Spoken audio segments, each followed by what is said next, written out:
There are just 2 days left of the Trump presidency, with Joe Biden's inauguration on Wednesday. Mr. Trump is expected to leave the White House on Wednesday morning and fly to Mar-a-Lago just hours before the ceremony, which he has said he will not attend.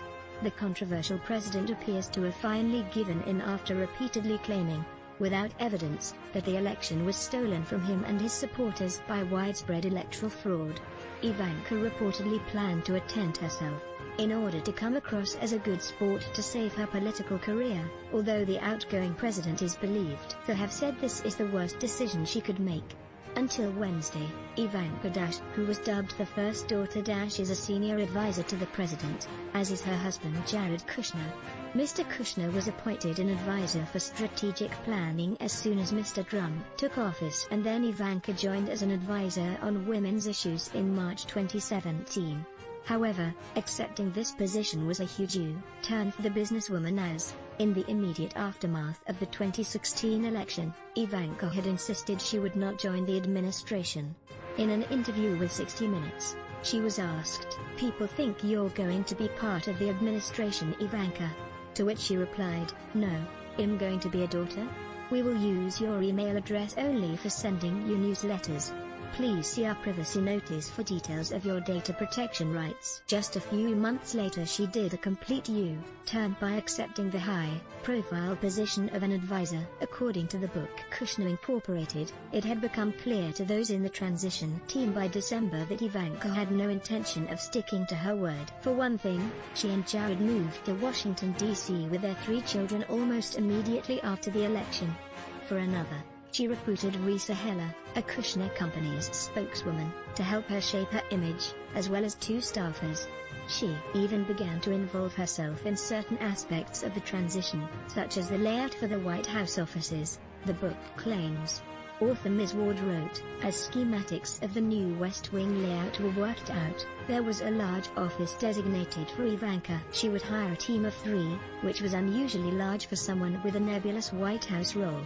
Ivanka even came into conflict with her stepmother Melania Trump over her involvement in the White House layout plans. It has been claimed Ivanka had initially been overseeing the plans for the East Wing, which is usually the First Lady's job. 2 transition officials saw the draft plans had Trump family office stenciled in for the corner office, while Melania appeared to have no office to herself, the book adds.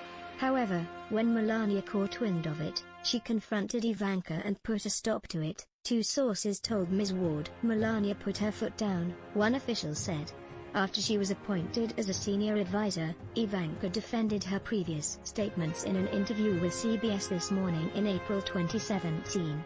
She said, "When I spoke to 60 Minutes it had been 5 or 6 days since the election and I was processing in real time the new reality and what it would mean. I realized that having one foot in and out wouldn't work, and the reality is that it all happened very organically for me. I had to determine that my husband and I would both want to be in DC, that it was viable to move our children, that they would be happy in their new environment. After I decided I wanted to try, I needed to divest of numerous businesses, so did my husband, and I wanted to understand where I could be an asset to the administration, how I could help my father and ultimately the country."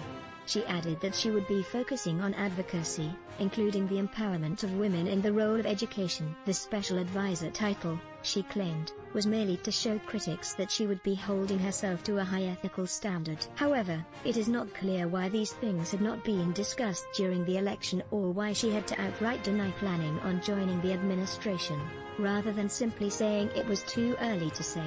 Bizarrely, even after Ivanka took up her role as senior advisor to the president, she still tried to claim she wanted to stay out of politics. In an interview with Fox News in June 2017, she said, "I advise my father on a plethora of things.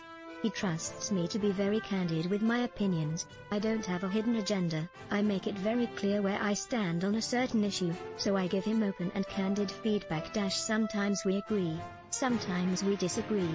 I try to stay out of politics. His political instincts are phenomenal. He did something that no one could have imagined he would be able to accomplish. There were very few who saw it early on, and I feel blessed to have been part of the ride from day one and before, but he did something pretty remarkable." But I don't profess to be a political savant, so I leave politics to other people and really lean into the issues that I care deeply about. In the days since Mr. Trump's loss in the 2020 presidential election, both he and Ivanka have attracted considerable criticism.